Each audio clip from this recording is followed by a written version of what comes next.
Hello everyone, welcome back to a new episode of Pentiment. Last time we left off, we were hanging out here in the chapter house and getting ready to start our conversation with the investigator, the Archdeacon. So, one thing I wanted to point out, a commenter Zerer mentioned, translated the burned note. It said, "No justice, accused like the women of Innsbruck, the Inquisition is his hammer. Catch the red bird. Matatine Chapter House." And then, additionally, Rothvogel is extremely close to Rotvogel, which means red bird. Which is interesting. No justice, accused like the women of Innsbruck. The Inquisition is his hammer.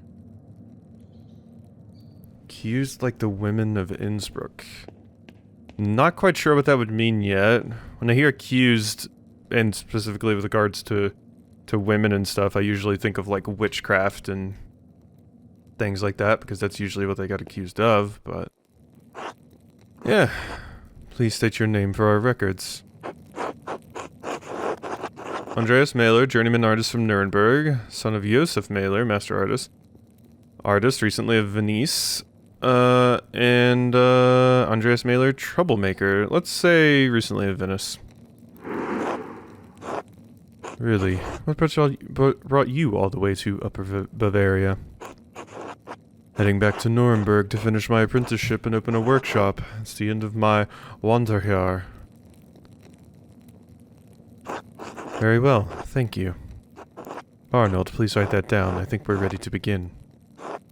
Of course, Your Reverence. Now then, Master Maler, what was your relation to Lawrence the Baron Rothvogel? I only knew him for a day, but we were on friendly terms. Do you feel you had a sense of him as a person? You feel you had a sense of him as a person? Not yet, I wouldn't say. Not yet. It's unfortunate, but I'd like you to try to characterize the man for me. Fine man, a lover of art and knowledge, confident, overbearing, used to getting what he wants. A nobleman for all the good and ill that goes along with that title. Confident, overbearing, used to getting what he wants, or a nobleman for all the good and ill that come along with that title. I'd say one of these two. I'd say one of these two. Confident, overbearing, used to getting what he wants. Do you think someone would kill him for that? Someone, perhaps. I will need more than perhaps. Someone had to have a reason, if not that, something else. Otherwise it makes my presence here somewhat difficult to explain. The Baron Rothvogel was murdered here in this very room. Someone did it. Father Gernot believes it was one of his monks, Brother Piero. I have met with Brother Piero and questioned him at length. While it seems unlikely that a man of his age and temperament could murder the Baron, he was discovered in flagrant delicto. He wasn't, though. The Baron was already dead. Stop talking. If you wish to advocate on behalf of Brother Piero, I suggest shutting your mouth until I ask you a question. Okay, well then. Someone's a little sassy. Damn, alright. Piero had reasons to resent the Baron, the loss of his work, the insistence on discussing the writings of the troublemaker from Wittenberg. Reasons to resent the loss of his work, the insistence on discussing the writings of the troublemaker from Wittenberg. Yeah, okay. And as for his age and infirmity, I myself have read of many cases in which a man of modest strength succumbs to the temptations of the devil. Okay, so I'm gonna have to please you a little bit, because I imagine it said that will be remembered when I mentioned the thing about, oh, he wasn't. So I'm imagining there's going to be a check at the end of this based off of how well I did, and that maybe just got me some negative points. Once seized by a devilish fever, the poor sinner gains an infernal power that allows him to inflict grievous wounds, sometimes fatal. What I'm saying is that in spite of the curious circumstances, Brother Piero is the most plausible perpetrator of this most vile act. I understand that you're on friendly terms with Brother Piero. You also interacted with the Baron both in the town and the Abbey. Did you witness anything that suggests someone else could have murdered Baron Rothvogel? Lucky Steinauer argued with the Baron. The Abbey's prior for rank was behaving suspiciously the day of the Baron's arrival. He may have had a motive. I'm going to say for rank because you're the one that I have all of the information on for rank. I'm honestly not even sure you're the one that did it. But you're two things. You're a jackass, and the other option to die here is Pieros, so sorry for rank. That is an extraordinary claim, Andreas. The abbot speaks highly of the prior, and he oversees both you and Brother Piero's work, does he not?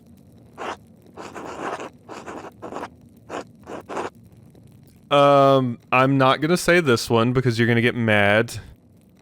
Let's just say yes, your reverence, because I'm so important. I need to be talked to respectfully. An extraordinary claim requires extraordinary evidence for me to take it seriously. Why should I take the word of an artist over a respected officer of this abbey? I can provide evidence of Prior Ferenc's motive. Please do so. On the day that the Baron arrived, I secretly observed Prior Ferenc in the scriptorium. Baron Rothvogel and Prior Ferenc were exchanging letters about performing a magical ritual during the Baron's visit. Let's go with this one first. This is a big one. I don't know if I'm gonna get to say both of these, and this one seems more incriminating. You have proof of this? I have a letter the Prior wrote to the Baron. I have an imprint of a letter that the Prior wrote to the Baron. I have a letter the Prior wrote to the Baron. In it, the Prior mentions that he will not perform a ritual for the Baron, even if the Baron does not follow through on a threat to implicate him to the Inquisitors in Innsbruck. So yeah, we've been over Innsbruck, so yeah, so the comment mentioned Innsbruck, yeah. No justice, accused like the women of Innsbruck, the Inquisition is his hammer, catch the red bird. So, yeah, and if we know Inquisitors came to Innsbruck, it sounds like it was a witch hunt situation where someone was accused, probably the women of Innsbruck, and then the Inquisition came in, and it says no justice, so there was no trial, there was no investigation, there was nothing, they just got accused, the Inquisition comes in and kills them. I'm imagining. So, it says catch the red bird, so maybe Rothvogel is the one that did this? Rothvogel ratted on some women in Innsbruck and got the Inquisition to come. It says the Inquisition is his hammer. So... And then, yeah, as the commenter mentions, Rothvogel is extremely close to Rothvogel, which means red bird. Interesting. Yeah, it definitely sounds like a witch hunt sort of situation where someone, a red scare, witch hunt kind of thing. Someone just yells, oh, they're a witch, and then, they take one of their problems out. An implication of necromancy is a serious matter. The Prior's position would have been in peril, possibly even his life. And how do you believe Prior Ferenc would have killed the Baron? I pray you will not say it was a magical ritual. I found a silver rod that belongs to Prior Ferenc. It has dried blood on it. A silver rod? Likely a magical tool of some sort, but it is the size and weight appropriate for the head wound that the Baron received. How did you become to possess this item? In truth, it involved a little grave digging. Master Maler, while it is not my place nor my task to hold you liable for what you've done, I will be informing Father Gurnot. Is there anything else to say about the Prior? No, Your Reverence. Very well. Who else may have wanted to see the Baron dead? Lucky Steinauer, Martin Bauer. It said only mention people that I would be okay with dying, and I basically don't even know Lucky, so I can't say your name. And then a local thief, Martin. I don't have a lot of evidence to back this up, I don't feel. Martin's a shit, but... Martin's a shit, but I don't know that Martin would have done it. I'm honestly completely fine with just implicating Ferenc. Because clearly Martin had no reason to cause harm. Clearly. It said not to mention anyone I don't want to put on the chopping block, so I can think of no one else who could have caused to harm the Baron, your reverence. Martin's a shit, and I don't know Lucky, so... Very well. Are you aware of anything else that might shed some light on this case? As Brother Florian told you about the note he found in the Baron's clothing. Yes, Brother Florian explained how he came to find it and told me its contents. Master Adeljäger has entered his testimony in our register. Don't understand the implications. Who is the innocent? It's not clear to me either, your reverence. Do you believe the murderer wrote it? Yeah, this is talking about the note with Chapter House the Innocent. I mean, I don't remember exactly what the note said, but I would have to imagine maybe the Innocent is referring... I mentioned the mural, but it could be just the idea now that we've set up that there's a witch hunt that someone is going to be accused, they're not the correct one, they're the innocent. And in this case, that would be Piero.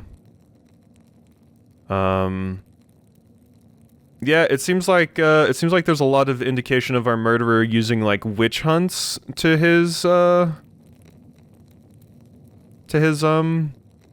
benefit, and also just like casting suspicion on someone else. Because of that note, it says catch the red bird. It does refer to the red bird as his. So we do have a gender there. If this note, you know, is reliable. So I don't think it was Matilda. I think Matilda is like, if you wanted to throw the nun under the bus, you would have reason to. Someone in the comments did mention the idea that Matilda was sent to a hermitage after the Baron visited. The Baron probably got Matilda pregnant, etc., etc. That is a very, very, very good hypothesis. That's probably what happened.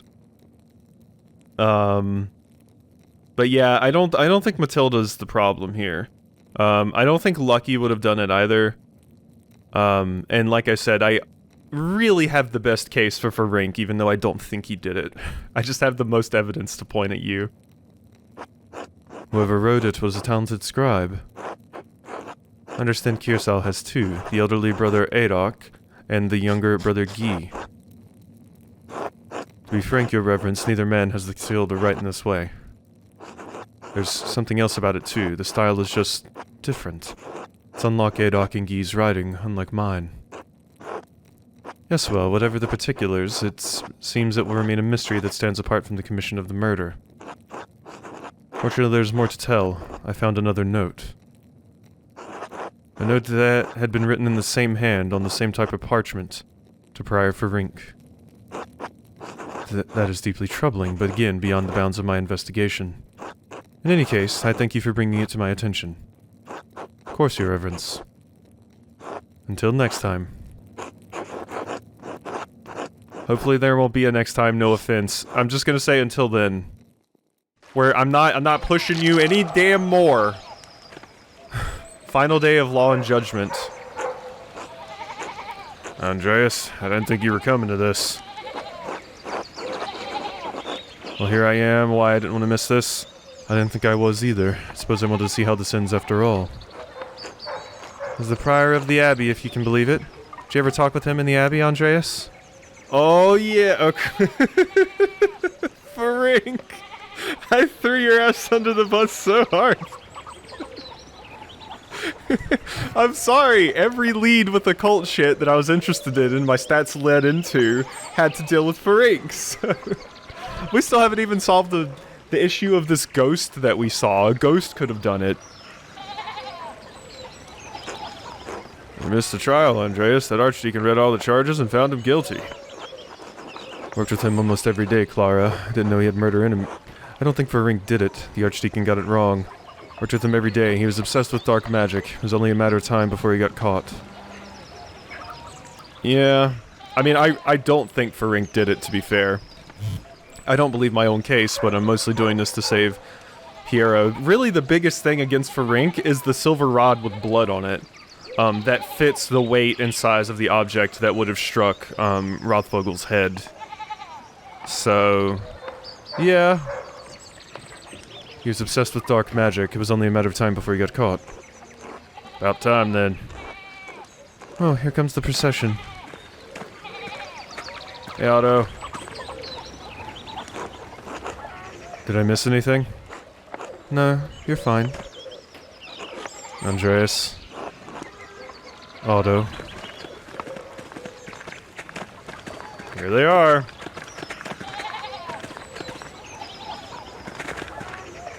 Well, Ferenc. Agnus Dei. Oh god, I didn't do this! God knows it, even if you do not. Agnus Dei, Quietolis peccata mundi miser nobis. This can't be happening, this can't be happening! Agnus Dei, Quietolis peccata mundi dona nobis passim. Oh. Running like a chicken, crying like a woman, pathetic. Silence, silence! I order the executioner to carry out his duty. I mean, I do feel, like, really bad about putting someone that I don't even believe actually did it to the sword. But the game's not really giving me a lot of choices here. I believe if I would have tried to accuse Lucky or Martin, it wouldn't have worked. I did not investigate them enough. All of my leads led straight to Ferenc, so I have to accuse Ferenc. I mean, like I said, I feel bad even if you are a jackass and you were mean to us and rude to us. I warrant him peace and safe conduct, whatever may befall him. Watch or look away.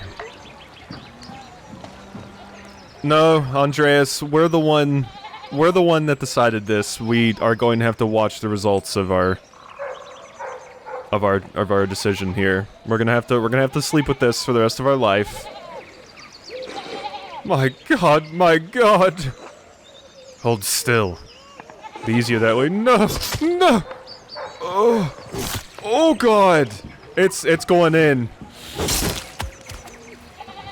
Oh! My Lord George, have I executed well? You have executed as judgment and law have required. For that, I thank God and my master who has taught me such art. Oh, yeah, I mean, that's one of the places that got the gore rating in this game. I know this was your doing, Andreas. You know, it was only a matter of time before Ferenc was caught for his interests. Take it up with the Archdeacon, it has nothing to do with me. If you want someone to blame, blame yourself. You turned a blind eye to his activities for years. Let's say this. Screw you, Gurno.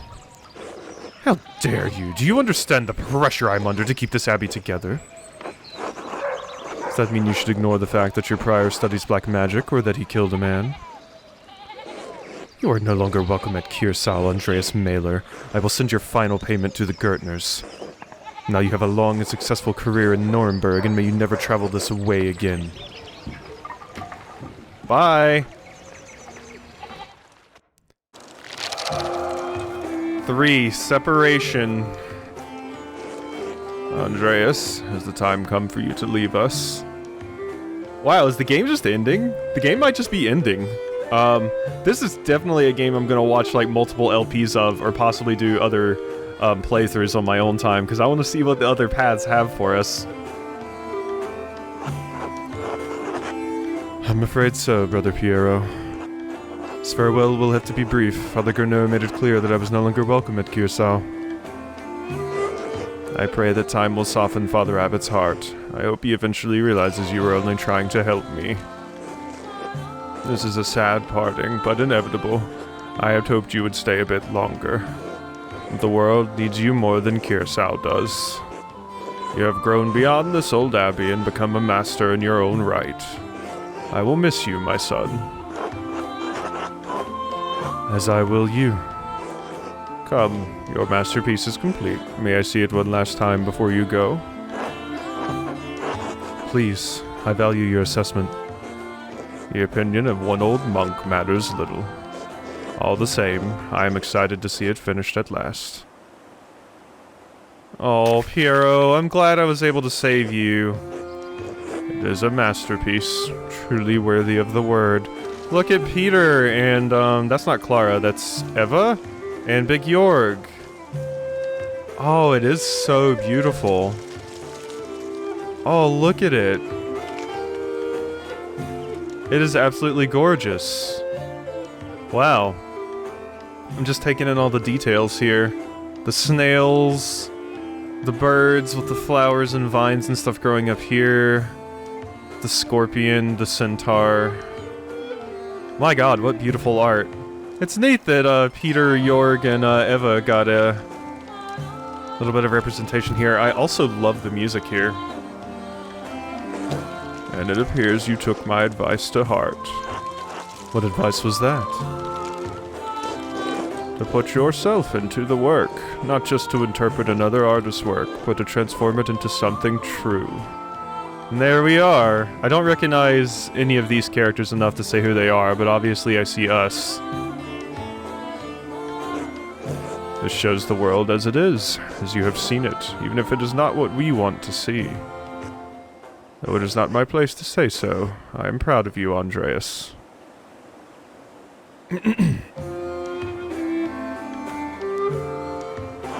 What's this? A scrap of parchment. Do not return here. A warning? Do not return here. Yeah, so the person that's been writing these notes, they're still writing to me. Okay.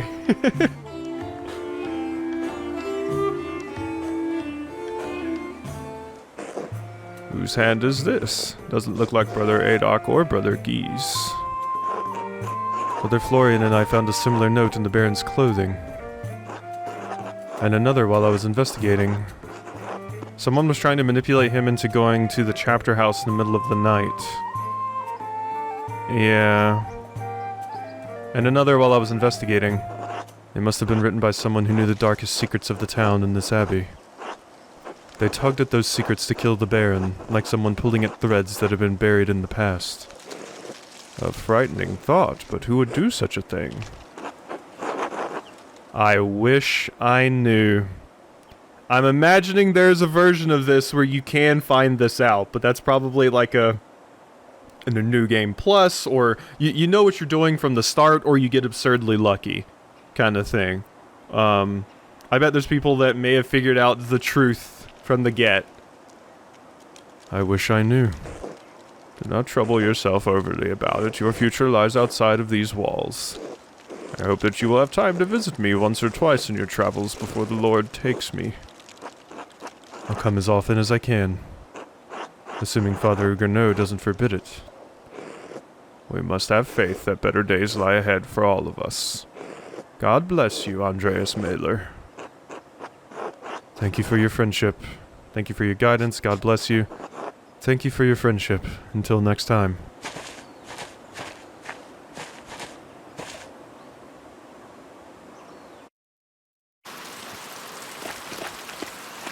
Oh? Oh!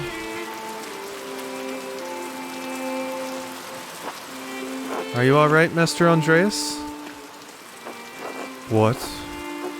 Are you alright, Master Andreas? Yes, thank you. I was just remembering him. Trying to, anyway. It doesn't come easily anymore. Oh, would you like me to leave you alone? No, Caspar. It's not necessary. Nothing to be done about it now. It's too late. Like so many things. Andreas Maler, I never expected to see your face here again. Wow, Guy, you haven't changed at all. Have you been in Nuremberg for these last 7 years? No, Nuremberg for a few years, but I received some lucrative commissions abroad. Pick a background that will affect your character's choices going forward. Oh my god, okay, it's not the end. It's not the end. We've hit chapter 2. Oh man. Okay. Interesting. Extremely interesting. We're older now. What a cool game. This game is awesome. Andreas knows some Spanish and bits of Arabic and can reference cultural touchstones from Barcelona and Valencia. Andreas knows French and can reference cultural touchstones from Paris, Tours, and Dijon. Andreas knows some English and can reference cultural touchstones from London and other parts of Britain. And knows Polish, bits of Czech, and Hungarian and can reference cultural touchstones from Krakow, Prague, and Buda. I do like the idea. I'm definitely gonna be honest. My two leanings here are Poland and Aragon. Andreas knows some Spanish and bits of Arabic and can reference cultural touchstones from Barcelona and Valencia. I like these two. Polish, Czech, and Hungarian. Krakow, Prague, and Buda. Some Spanish. I mean, I know some Spanish. That's the language I've studied. I'm gonna go with Poland. I'm interested in the Polish route here. So know some Polish, bits of Czech and Hungarian, and can reference cultural touchstones from Krakow, Prague, and Buda. Let's go with Poland. I was in Krakow, the court of King Sigismund. He has a great passion for humanism as well as new Italian and German art. See, that even leans into my background because I've been to Florence as well. Did you have an occasion to paint the king's physician, Jacob Isaac? There you are. Not to paint, but I did meet him. I'm surprised to learn King Sigismund had ennobled him. Interesting man. You don't meet many Jews in nobility, in Poland or elsewhere. Poland is one of the few places Jews may live in peace, provided the king doesn't have a change of heart. I'm surprised you care at all. Ye? In spite of your extensive travels and success, you're still not welcome at Kiersau. The abbot hasn't forgotten what happened. 7 years isn't all that long. I was just passing through on my way to Nuremberg. I thought I'd stop in. Simply wanted to pay my respects to an old friend. Surely you understand that. I understand why Father Abbot expelled you from the abbey. Why were you expecting a hero? What were you expecting a hero's welcome? Well, I wouldn't mind. I didn't get Frank killed, if that's what this is about. Well, I wouldn't mind. Fine, tell Father Gernot I'll be staying at the land house in town for a night or two before moving on. An inner tavern, usually owned and operated by a single family that serves travelers in rural areas. We got a little snail, and we got a doggy and a kitty. Fine. Tell Father Gernot I'll be staying at the land house in town for a night or two before moving on. Golden Hand, I'll tell him, but I can't imagine he'll care. Why is he so rude? God bless you. Now be off. Yeah. 4. Revolution. Okay, what's happening from here? Oh god, we're getting into the days again. Oh, here we go. Let's go. Part 2 of the game. I'm older, wiser. I still have my pin. Actually, I don't think that's the same pin that I had before, that I got from Rothvogel. That monk seemed unhappy to see you, Master Andreas. Why is the abbot so angry with you? Toward the end of my stay in Tassing, there was a murder at Kiersau Abbey, a nobleman. Father Gernot panicked and accused my friend Brother Piero of committing the crime. Oh yeah, someone also mentioned, I actually forgot the name of the book, but, this book is straight up, this game is straight up based off of a book, written about a, murder in a, I think it was an Italian monastery in, like, I forget which years, but yeah, it's based off of that book, which is interesting. I forget exactly what else the comment explained about it, but that's super cool. Help convince the investigating deacon that another monk was responsible. Prior Ferink. Yep. He was executed for the crime. You got someone killed? It was that, or let an innocent man die. That's not much of a choice. Still, I would have been scared. Yeah, it wasn't much of a choice. Why didn't you mention it before? Well, I suppose it must have been a hard situation about if the abbot is still this mad at you. I had to make some difficult choices. Maybe they were the wrong ones. I've had to live with that. Why did we come here if you're not welcome? I wanted to pay my respects to Brother Piero. And to be honest, I'm not looking forward to returning to Nuremberg. This commission, it's an obscene vanity piece under the pretext of a religious scene. Yeah, like a lot of them from the time. As was the style at the time. My patrons just want to celebrate themselves and their wealth. I dread each new commission more than the last. Every step I take toward home is agonizing. But, Master, you're famous and rich, and your work is wonderful. When I saw your altarpiece in Nuremberg, I begged my father to help me become your apprentice. I don't understand how you could accomplish all that you have and be unhappy. Because once you get too close to your dreams, you start to realize a lot of the negatives with it. I know it must be hard to believe I was once very much like you. All that I have accomplished in my work, yes, now I am left hollow with nothing else left. Thought I wanted to be like my father and my brothers. I thought that was my dream. All that I have accomplished is my work, yes, now I am left hollow with nothing else left. I know it must be hard to believe I was once very much like you. Once I wanted this life so much that I consumed my every waking thought. I don't know if I've changed, or if what I wanted was never really real. Maybe I've been a fool this whole time. I want life as an artist to be better for you, Caspar. Learn from my mistakes. This is what you have to look forward to, a life of disappointment. No. Learn from my mistakes. Alright. Yes, Master Andreas. Shouldn't be burdening you with such dark thoughts, Caspar. Come, let's visit my old friend Klaus. It's been too long. Klaus. Hey, Klaus. You look different. As you like, Master Andreas. Okay, and I get the opportunity to stop here. Alrighty. I can honestly say I did not expect a time skip at all. I really thought the game was going to end there, and it was going to be like, alright, replay if you want a different outcome. But it seems like we are actually going to live to see what happened because of our actions. So that's interesting. Alrighty, well, I hope you've enjoyed this episode of Pentiment, and I'll see you next time for some more.